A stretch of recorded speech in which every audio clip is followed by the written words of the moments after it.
Arratsaldeon, muy buenas tardes. Hoy empezamos el programa hablando de fondos buitre porque ayer se presentó una plataforma que tiene como objetivo luchar contra estos fondos que se están quedando con gran parte de la riqueza de nuestro país. Para hablar de este asunto tenemos a una portavoz de esta nueva plataforma. Mercedes, ¿qué tal?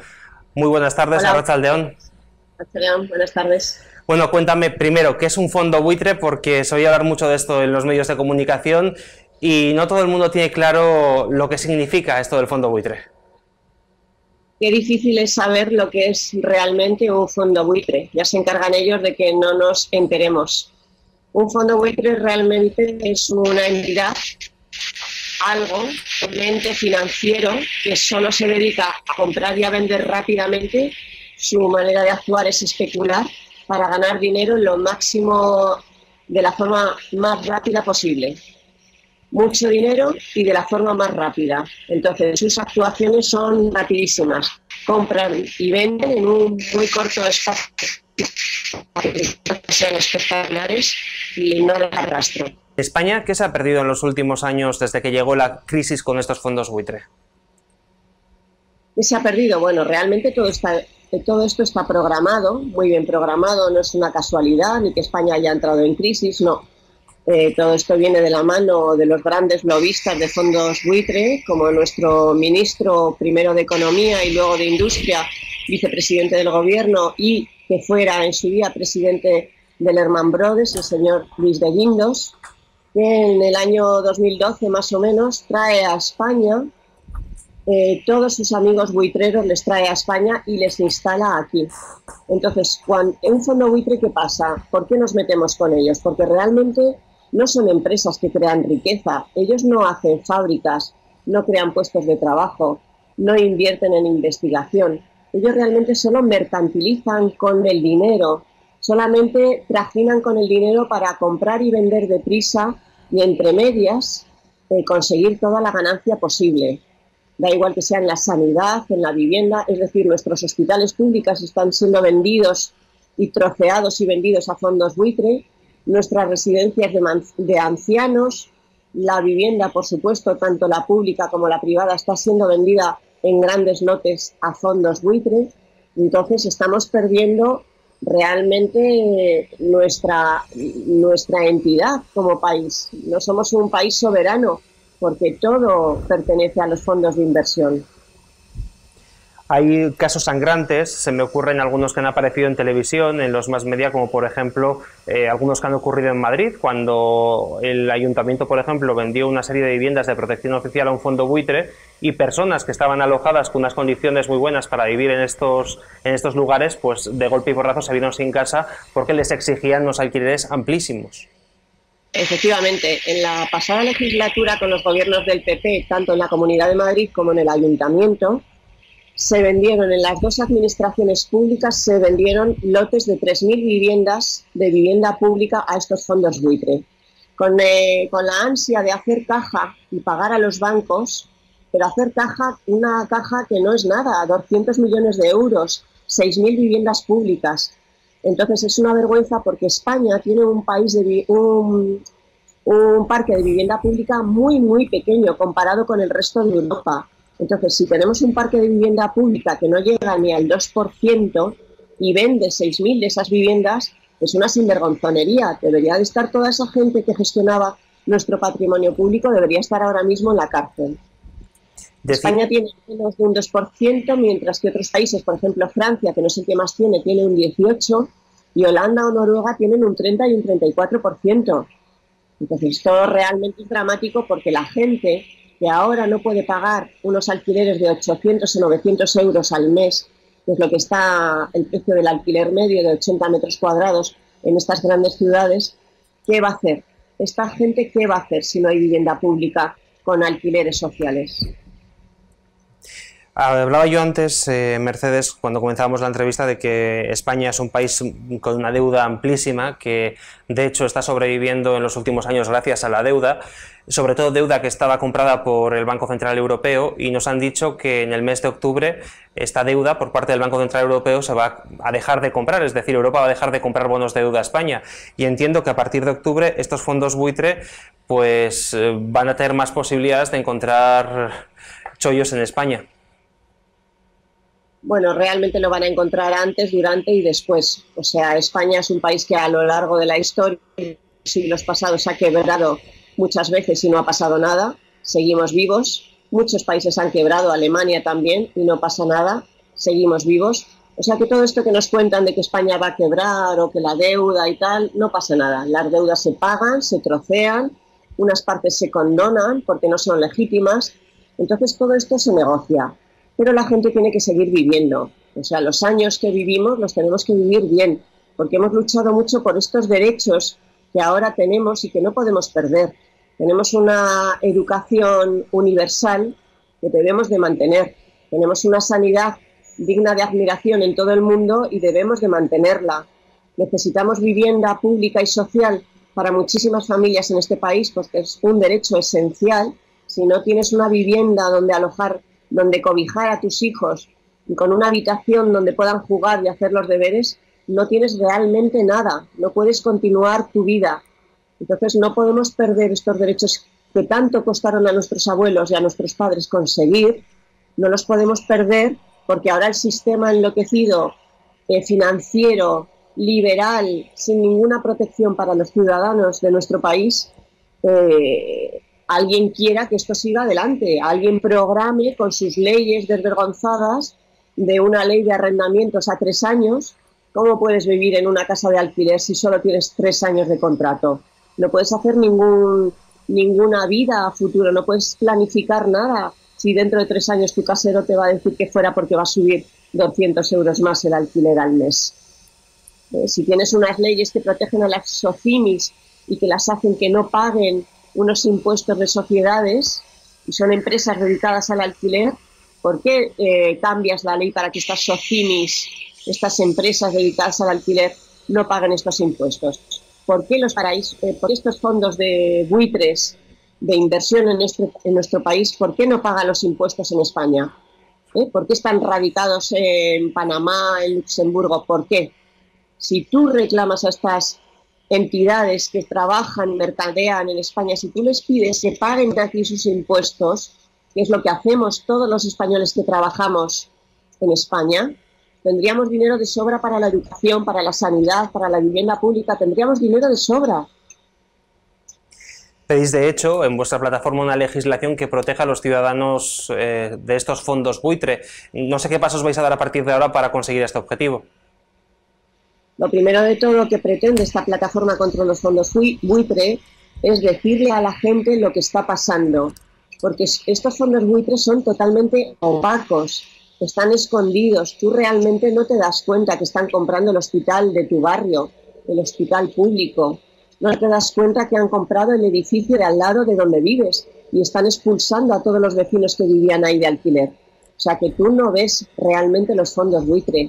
No sabes quién es Fidere, quién es Blackstone, quién es Goldman Sachs, quién es el señor Paul Singer, tú no lo sabes. Entonces nuestra primera intención es denunciarles y decirles a todos los españoles que están aquí, en nuestro país, que están instalándose y comprándolo todo a precio de saldo. Después, revertir las leyes. Hay leyes desvergonzantes, que realmente no hacen más que facilitarles el que puedan buitrear. Y luego tenemos también que decir a nuestros políticos que hay que hacer leyes que regulen este tema. Es decir, si en Gran Bretaña, en Francia y en Bélgica hay leyes que regulan la actuación de los fondos buitre, ¿por qué no las tenemos en España? Hay que desenmascararles y hay que proteger a los españoles contra estas ganancias que no tiene parangón en la historia de estos fondos buitre. Que no se puede ganar tanto, señores. Que si tú compras por 5, a lo mejor puedes vender por 5,5, pero no por 800.000, que es lo que están haciendo ellos. ¿Entiendes? No puede haber tanta desmesura, tanto desequilibrio. Entre otras cosas porque una vivienda, un ciudadano de a pie no la puede conseguir probablemente al dinero que la consiguen estos fondos. Estamos hablando de cantidades ínfimas. Por supuestísimo, estamos viendo las escrituras de viviendas que están comprando. Como están comprando paquetes de 3.000 viviendas, de 4.500, realmente están comprando barrios enteros de las ciudades. Estamos viendo que una vivienda de 80 metros cuadrados la han comprado a 23.000 euros, a 32.000 euros. Pero ¿dónde cuesta una vivienda en España de 80 metros en Madrid capital? 23.000 euros. ¿A quién de nosotros nos ha costado nuestra casa 23.000 euros? A nadie. O sea, están comprando a precio de saldo, porque compran 3.000 viviendas y ¿qué compran? Compran esas viviendas con todo dentro, es decir, pueden comprarlas vacías, pueden comprarlas con inquilinos y cuando se te termine tu contrato asqueroso y putrefacto de tres años de alquiler, te echarán a la calle, te echarán sí o sí para subir ese alquiler 200 y 300 euros más que está pasando en estos momentos en todas las grandes ciudades de España. Y además compran vivienda con inquilinos que alcanzaron, estos inquilinos que fueron desahuciados de hipoteca, más de 700.000 en nuestro país en los últimos años, han comprado todas esas viviendas con alquileres sociales dentro. Y por tanto, estos fondos buitre que no saben lo que es un alquiler social, que jamás han dado un alquiler social a nadie, echarán a estas familias y si no les dirán lo que antes te costaba 200 euros de alquiler social, ahora te cuesta 650, si lo quieres bien y si no lo dejas. Pues Mercedes, te agradezco muchísimo que nos hayas atendido en esta tarde, porque sabemos además que estás de viaje. Un abrazo bien grande y mucha suerte con esta plataforma. Gracias a vosotros, entre todos. Este fin de semana la artesanía ha sido protagonista en toda Europa. En diferentes municipios europeos se han llevado a cabo actividades para acercar esta tradición a toda la ciudadanía. Nosotros hemos estado con una de las escuelas que ha participado en este proyecto, con la escuela Zurjole. Nuestro compañero Miquel ha estado con Dani y nos ha explicado lo que han hecho este fin de semana y también hemos aprovechado para hablar de artesanía con él.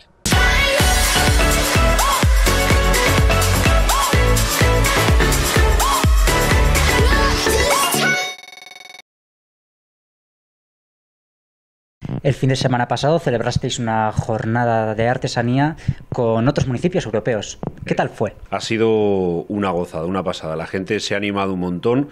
He visto a gente de todas las edades que se ha animado a probar cosas. El otro día teníamos algo de talla de madera por aquí y señoras que no habían tocado nunca una gubia se pusieron a tallar, se pusieron a hacer flores y cosas.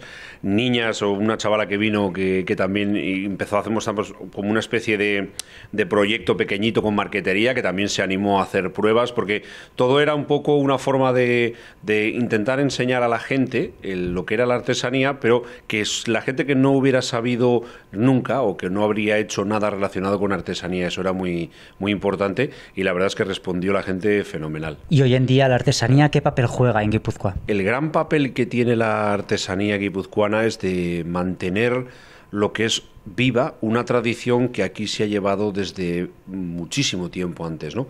Por ejemplo, en lo que a mí respecta, que yo trabajo más lo que es el tema de la madera, estructura de madera se ha utilizado desde hace no sé cuántos años, pero desde luego que hemos crecido y hemos nacido con madera alrededor todo el mundo y desde hace muchísimo tiempo, ¿no? La hemos usado como estructura, la hemos usado para muchas cosas, incluso aperos en casa, etcétera, en los caseríos, y es una forma, yo creo que hay muy buena de mantener tradiciones, ¿no?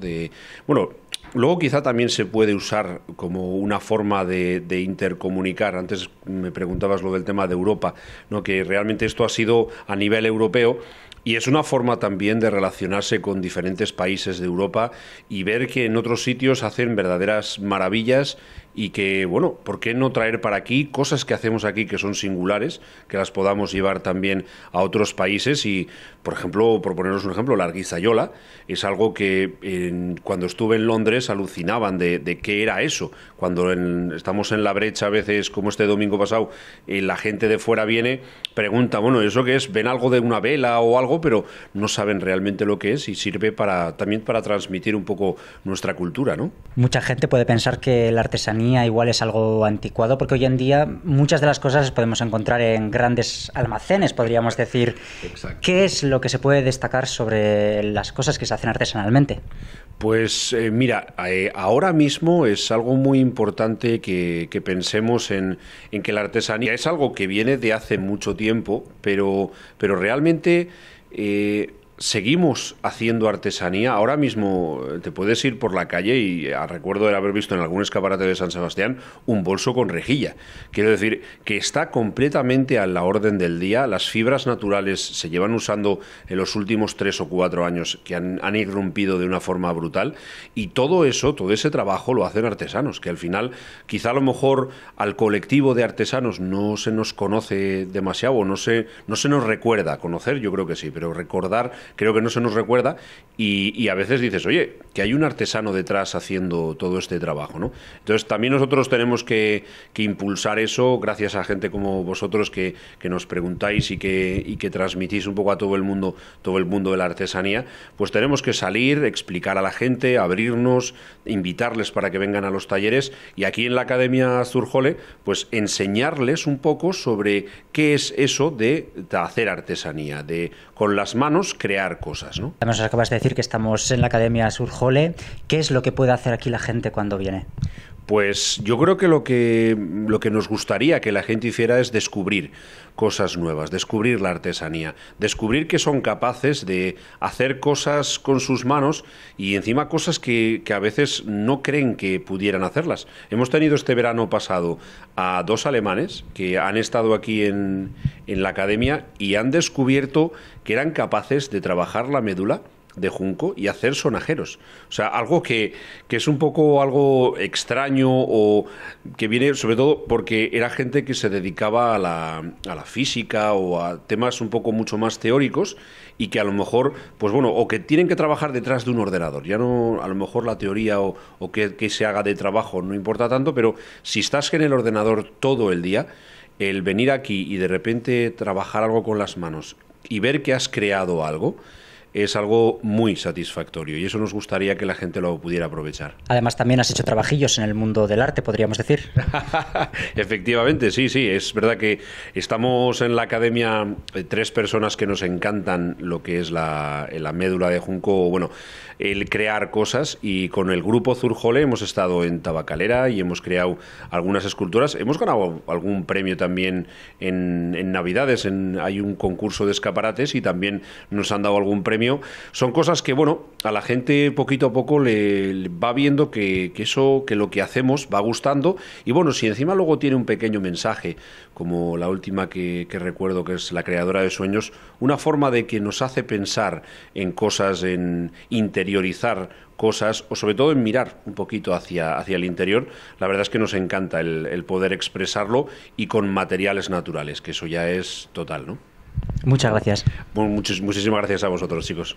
Continuamos con más asuntos. Nos vamos en esta ocasión a Pasaya, porque desde hace unos meses se ha creado un grupo de músicos, un grupo de bailes en Pasaya, que está trayendo al pueblo pues una tradición que en Pasaya no existía. Eric, ¿qué tal? La Arratsaldeon. Arratsaldeon, así es, como has comentado. Pues bueno, un grupo de personas empezaron hace casi un año, no más de un año, perdón, a juntarse, a realizar bailes en la plaza. Si llueve, pues suelen hacerlo en el frontón y Bayondo. Hablábamos de, bueno, concretamente esto hacen en Pasai Ancho, pero vemos que también como que se está ampliando al resto de distritos de Pasaya, pero bueno, en vez de que os lo cuente yo, igual que os lo cuente la protagonista. Vamos a dar paso al vídeo.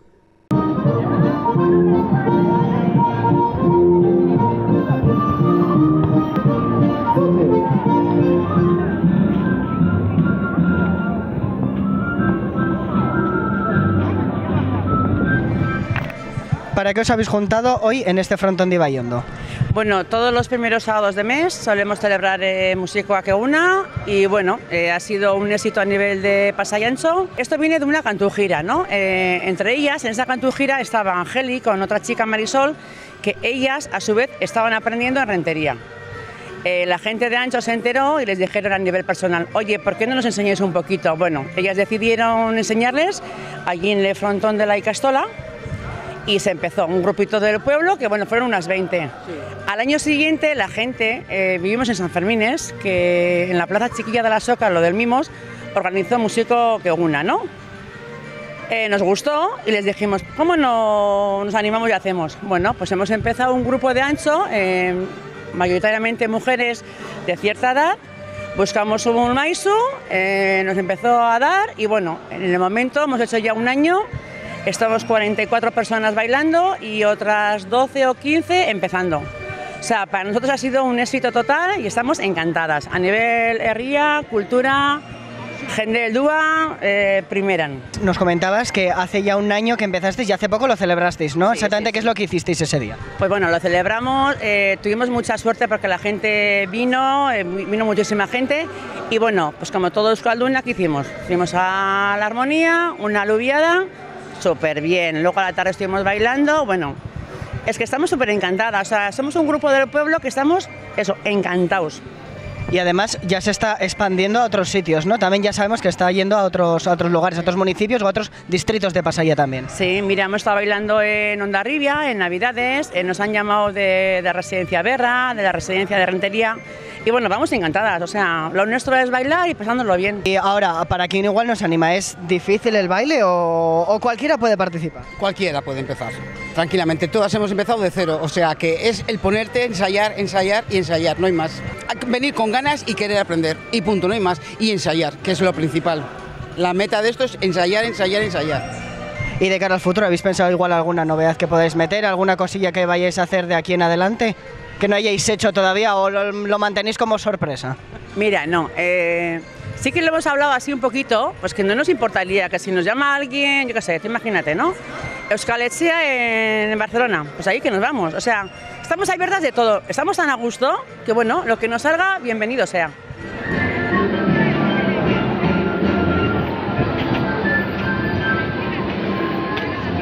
Hoy nos acompaña Enrique González, autor de Reforma o Ruptura, una aproximación crítica a las políticas del Partido Comunista de España entre 1973 y 1977. Enrique, ¿qué tal? Arratsaldeon, buenas tardes. Buenas tardes. Bueno, menudas fechas has elegido, una época cuanto menos polémica. Sí, tanto y tanto, la verdad que sí, porque además el tema de este periodo histórico de España y tal, pues está siendo bastante cuestionado. Y al mismo tiempo está siendo objeto de debate ya no solamente en el mundo universitario, sino incluso ya en la opinión pública, ¿no? Y es una oportunidad pues muy buena para plantear un debate de estas características. Hoy a las 7 de la tarde has presentado este libro en Donostia. ¿Cómo ha ido esa presentación? Bien, yo creo que en principio muy interesante, porque además de plantear toda una serie de aspectos que están contemplados en el libro, luego se han suscitado pues tanto dudas como cuestiones también polémicas, como al mismo tiempo también críticas sobre algunos aspectos que se están dilucidando ahora mismo, ¿no?, en la opinión pública, y no solamente en la opinión pública, sino también en el mundo universitario, ¿no? Se dice en los más media que la ruptura era imposible y que no había otra opción que una reforma porque había ruido de sables. ¿Estás de acuerdo? Bueno, yo en el libro lo que planteo es que no estoy de acuerdo con esa tesis, ¿no? Porque fundamentalmente además el tema se basa en la famosa correlación de fuerzas, es decir, que lo que utilizaron las principales organizaciones obreras de aquel entonces, sobre todo el partido del antifranquismo, que era como así se llamaba el Partido Comunista de España, era el argumento de que no había suficientes fuerzas para opciones rupturistas, para opciones que de alguna manera rompieran con la dictadura franquista y sobre todo con el sistema económico sobre el que se sustentaba esta dictadura, que era el sistema económico capitalista. El problema es que en muchas de las ocasiones que se planteaban estos debates, los líderes del PC lo utilizaban más que como una oportunidad para convencer a otros trabajadores y a otros jóvenes y a otros sectores de la sociedad española de la corrección de sus propuestas, lo utilizaban para zanjar el debate. Es decir, como ya lo daban por sentado de que no había una situación favorable, nos tenemos que acomodar a la situación que hay en la realidad de España de los años 70. Y con eso justificaban todo tipo de políticas, desde movilizaciones obreras para dirigirlas en una determinada orientación, desde acontecimientos políticos, como podría ser la ley de reforma política o los pactos de la Moncloa, hasta actuaciones internas en el seno del propio partido. Para todo eso lo utilizaban. Fíjate que es una constante del Partido Comunista a lo largo de la historia, porque yo me acuerdo que estos mismos argumentos, si leemos también documentos de la época de la República, también se utilizaban. Es que ese es uno de los aspectos que también insisto en el libro, ¿no? Porque por un lado no se puede entender el análisis que hacía el PC sobre la realidad coyuntural de los años 70 sin ver una perspectiva, sin tener una perspectiva más amplia de la historia del Partido Comunista de España, porque no solo en ese periodo que tú citas, no de la Segunda República, sino prácticamente desde poco después de su nacimiento como organización política, que fue a principios de la década de los 20, transcurre la dictadura de Primo de Rivera, transcurre la caída de la monarquía, Alfonso XIII, transcurre la Segunda República, transcurre la Guerra Civil, transcurre la dictadura de Franco y finaliza, en cuanto a mi periodo, con la transición hacia la democracia. Yo no he conseguido encontrar ni un solo documento del Partido Comunista de España en el cual defienda, en algunos de esos periodos históricos tan diferentes, que había una correlación de fuerza favorable para una transformación revolucionaria de la sociedad. En ningún momento.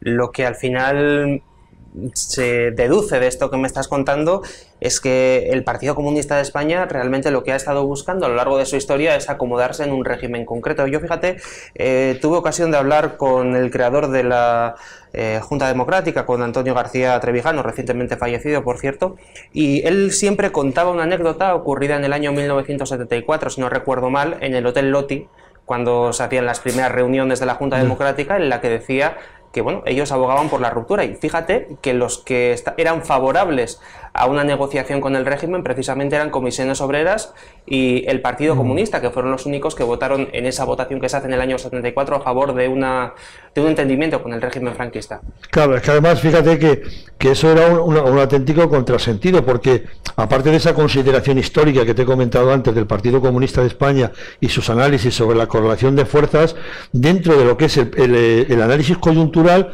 fíjate cuáles eran sus condiciones para una ruptura democrática y cómo esa ruptura en realidad era una ruptura que como mínimo había que entrecomillarla, porque decían que esa ruptura tenía que conseguirse con un PC legalizado y que tuviera tareas de gobierno, con el objetivo de que la democracia se consolidara.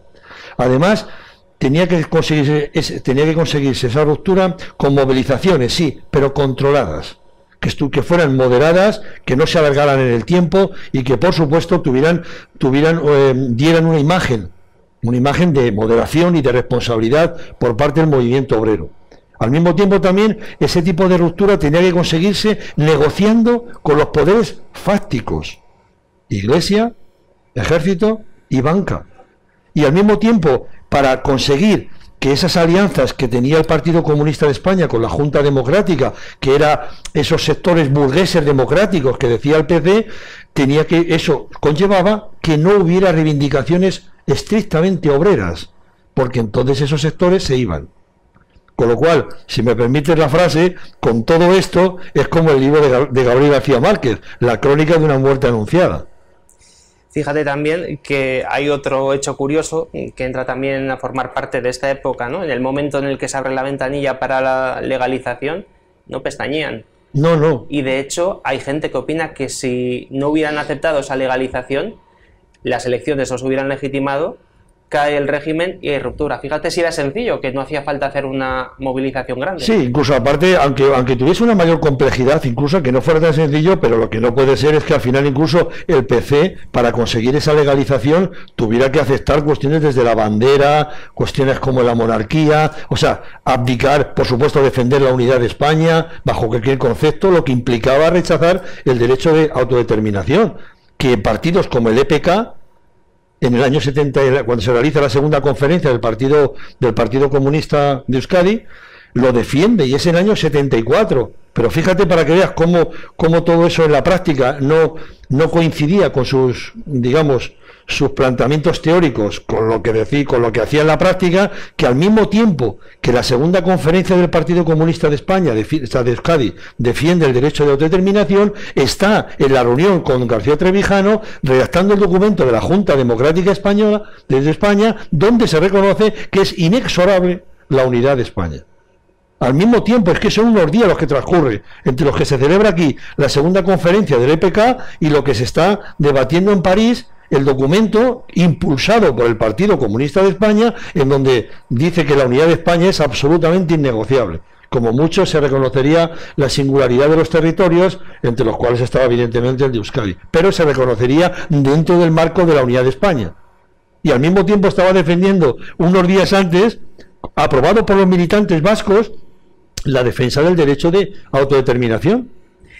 Se podría decir que fue una especie de tonto útil para frenar una revolución, una especie de puerta en la izquierda. Más que de tonto útil, y eso es una de las múltiples citas que hago, hay el liberal Joaquín Satrústegui, que era representante de los sectores más, sobre todo desde el capital internacional en España, es el que precisamente comenta que era necesario integrar a los líderes del Partido Comunista de España y de comisiones obreras en su proyecto, con el fin además, y lo dice explícitamente, con el fin de intentar evitar que el radicalismo pueda poner, ¿me entiendes?, en tensión o sobre la cuerda floja lo que es ese cambio de la dictadura hacia una democracia con una serie de señas de identidad que no superasen toda una serie de aspectos, como vimos en el tema de la amnistía y de toda una serie de cuestiones que todavía 40 años después estamos todavía con esos problemas sin resolver, y con el objetivo, insisto, de que los líderes del PC y de comisiones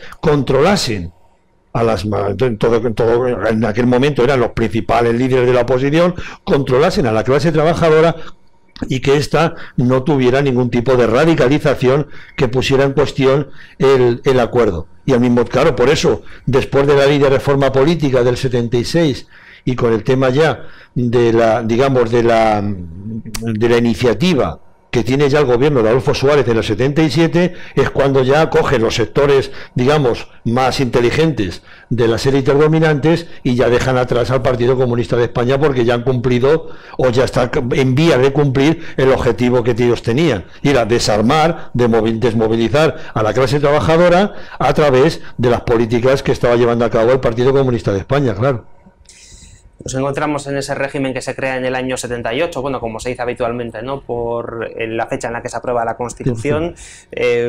Casi 40 años después, algo más de 40 años después, nos encontramos que, no soy franquista, pero evidentemente, pero si vemos lo que ha llegado a raíz de aquella traición, pues por ejemplo la industria en aquella época representaba un 30%, estamos en un 15%, de ser la octava potencia económica hemos pasado a ser la 17ª, no tenemos las pensiones garantizadas, hay una corrupción que es de la más grande en el mundo civilizado, una deuda que supera el 100% del Producto Interior Bruto, en fin, yo no sé cómo hoy en día hay todavía gente que pueda defender lo que pasa, esa ejemplaridad, ¿no?, de los líderes. Esto es verdad y tal, que ya sale un poco de lo que es el marco del libro, pero no tengo enorme interés por contestarte, ¿no? Pero es verdad que incluso, fíjate, lo que planteaba, y eso sí que lo abordo en el trabajo, la alternativa que planteaba el PC a la situación que tenía el Estado español en el año 76-77, sobre todo en lo referente a la crisis económica, porque entonces, claro, hay una crisis económica muy importante en los años 70, una crisis conocida como la crisis del petróleo, como recordarás, y que además es una crisis mal denominada, porque la crisis del sistema capitalista en las principales potencias empezaba ya a darse a finales de los 60. Estados Unidos, Alemania, Japón, empiezan a tener ya signos de que el auge que hubo después de la Segunda Guerra Mundial estaba ya dando sus últimos tumbos. Entonces, en ese contexto, y ante la crisis económica que ya empieza a cernirse en España, con un incremento del número de parados, los emigrantes empiezan a volver a España, las empresas empiezan a cerrar en toda una serie de sitios, la inflación se dispara a límites impresionantes. En ese contexto, la alternativa que daba el PC era que con el régimen democrático se iba a solucionar todo. Es más, con la firma de los pactos de la Moncloa entre octubre y noviembre de 1977, Santiago Carrillo declara en los medios de comunicación que en 18 meses el paro quedará fuera de los problemas de la economía española. O sea, que no habrá paro. Eso lo planteaba Carrillo. Y claro, daba el argumento esto a la militancia del PC, a la militancia de comisiones, a la periferia, a los simpatizantes, diciéndole que la crisis económica se solucionaría con un régimen democrático. cuando ellos sabían perfectamente que en ese momento había una crisis económica en los principales países capitalistas del mundo, todos ellos con regímenes democráticos. Por tanto, la solución no podía estar en el régimen democrático, sino en todo caso en una alternativa a la crisis capitalista que entonces estaba encima de la mesa, que es la que tenemos ahora. La crisis que ahora mismo sufre el Estado español no la sufre solo el Estado español, la sufre Estados Unidos, la sufre Japón, la sufre Gran Bretaña, la sufre Italia, la sufre Francia, todos ellos por un sistema económico que tiene un funcionamiento determinado y que hace que evidentemente cuando surgen toda una serie de fenómenos económicos, al final quien paga los platos rotos son los sectores más desfavorecidos de la sociedad, como estamos viendo a nivel internacional. Una situación muy parecida a la que abordo en el trabajo de investigación de hace 40 años, que había una crisis galopante. Y entonces el PC, en vez de decir, no, esto no es un problema de que haya un régimen democrático o una dictadura, sino que es un problema del funcionamiento del sistema capitalista. Y ellos lo sabían, porque esos datos eran vox populi, como ahora decir, bueno, es que se puede negar la situación en estos países capitalistas más desarrollados que están teniendo una situación de crisis muy seria. ¿Se está repitiendo, salvando evidentemente las distancias, la historia en este año 2018, en la actualidad? Me refiero a que hay una crisis evidentemente de régimen. Hablaba antes de una serie de datos, las pensiones no están garantizadas, la deuda es elevadísima, hay un descontento tremendo en la calle, el régimen cada vez estaba más deslegitimado y de golpe y porrazo aparece un partido de nueva izquierda que según pasan los meses, según pasan los años, vemos como poquito a poco de ser un partido quizás de corte comunista empieza a acercarse peligrosamente a la socialdemocracia y a integrarse en todas las estructuras del Estado. Sí, además esto es muy interesante porque... las distancias, evidentemente, sí, por supuesto, no está claro. Estamos en el mismo periodo. No estamos en el mismo periodo, pero es verdad que tiene, por lo menos hay una serie de similitudes. Fíjate que en una de las charlas de presentación que di en Tenerife, era en una clase de alumnos, ¿no? Y entonces lo que más me gustó fue que uno de ellos se acercó al final y me dijo, oye, algunas de las cuestiones que estás comentando, ¿no se parecen un poco a lo que está pasando con Podemos? Y la verdad que me sentí enormemente muy satisfecho porque dije, mira, por lo menos una parte fundamental que es lo que quiero constatar en el libro, que es por encima de aspectos académicos y tal, lo que más me interesa es intentar por lo menos arrojar algo de luz, modestamente, pero que nos permita ver algunas de las cuestiones que están pasando ahora, viendo y analizando y aprendiendo de lo que pasó entonces. Bueno, pues para mí hay aspectos que son fundamentales. Fíjate, en el caso del PC, al final se encontró con que, y eso lo decía uno de los que fue ideólogo del Partido Comunista de España, Manolo Sacristán, decía, no, si el PC tiene razón en decir que no hay alternativa a lo que ellos defienden, pero con una condición, es que ellos entienden que no hay alternativa porque se atienen a la gestión institucional y aceptan la lógica de funcionamiento del sistema capitalista. Esas dos señas de identidad son exactamente iguales que las que plantea Podemos ahora mismo. Están defendiendo única y exclusivamente la gestión institucional, la calle ya hace tiempo que la han abandonado, y en segundo lugar están aceptando la lógica de funcionamiento del sistema capitalista. Por tanto, al final, claro, ¿dónde te lleva ese tipo de planteamientos? A una opción socialdemócrata, como le pasó al Partido Comunista de España. Entonces se llamaba eurocomunismo, que era lo que defendía el Partido Comunista de España, y ahora lo que defienden es la nueva izquierda, nuevas alternativas, pero aunque, si me permiten la expresión, aunque la mona se vista de seda, mona se queda. Es decir, aunque pongas otra denominación diferente, al final la alternativa que estás planteando es que ya es conocida. Fíjate un ejemplo, que esto salimos del ámbito español, pero que viene muy al hilo de lo que está pasando a nivel internacional. Fíjate el fenómeno de Syriza en Grecia, muy parecido al de Podemos. Le da la mayoría el pueblo griego, con más de un 30% de voto. Incluso convocan un referéndum para decidir si aceptan o no el ultimátum de la Unión Europea. Y el pueblo griego vota un 60% a favor de que se rechace esa opción. Pues al día siguiente, Tsipras, el Pablo Iglesias de griego, llamaba ya a Merkel para decir que a pesar de la propuesta del referéndum, ellos aceptan el memorándum de la Unión Europea, que significa más recortes de pensiones, más funcionarios a la calle, más recortes en enseñanza y educación y privatizaciones. Entonces, al final, a lo que habían criticado al PASOK, que era el Partido Socialista Obrero Español Griego, resulta que lo están haciendo ellos, pero con la diferencia de que tuvieron el apoyo mayoritario del pueblo griego rechazando el memorándum y encima planteando que ellos eran una alternativa de izquierda radical. Pues, entonces, muy parecido a lo que está pasando aquí. Nada nuevo que contar, entonces. Enrique, ha sido un auténtico placer tenerte aquí. Sabemos además que tienes que marcharte ya para tu casa. Desgraciadamente, sí. Ha sido un placer, gracias por habernos atendido después de la conferencia. Mucha suerte con este libro, lo recomendamos y hasta la próxima. Muchas gracias. Gracias, caballero. Venga, un saludo.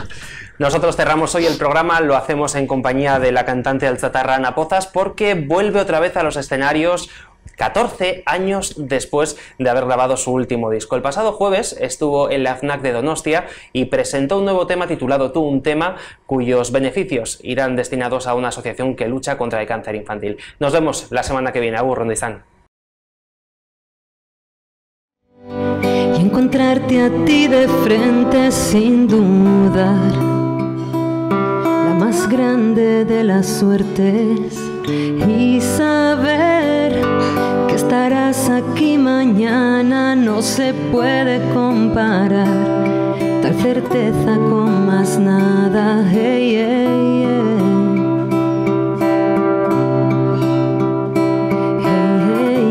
Ana Pozas, vuelves a la música después de mucho tiempo de silencio, 14 años si no me equivoco. ¿Qué es lo que ha ocurrido en todo este tiempo para que hayas tenido la guitarra guardada en el armario? 14 años de silencio, ¿no? Como salía hoy en el periódico.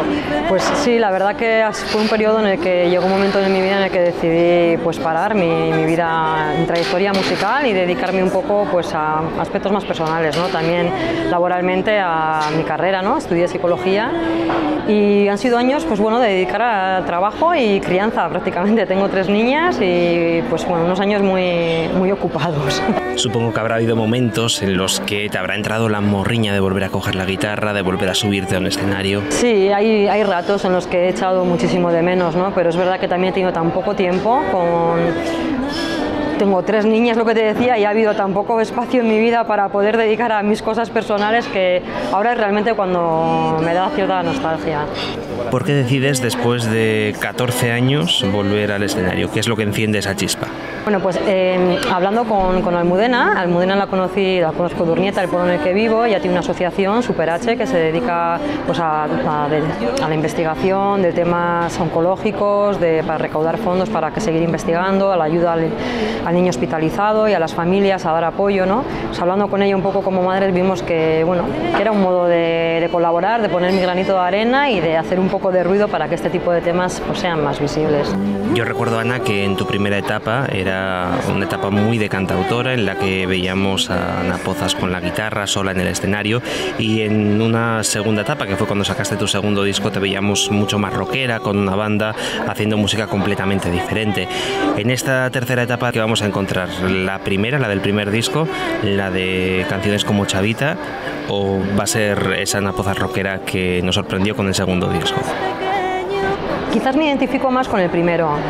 Creo que fue el disco que fue más yo, ¿no? Más lo que a mí me define cuando estoy con mi guitarra, con los temas que compongo, ¿no?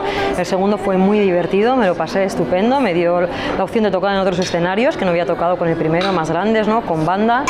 Pero me identifico y seguramente si tuviera que grabar otro disco más, con más temas, iría encaminado por ahí, o incluso algo más, todavía mucho más acústico.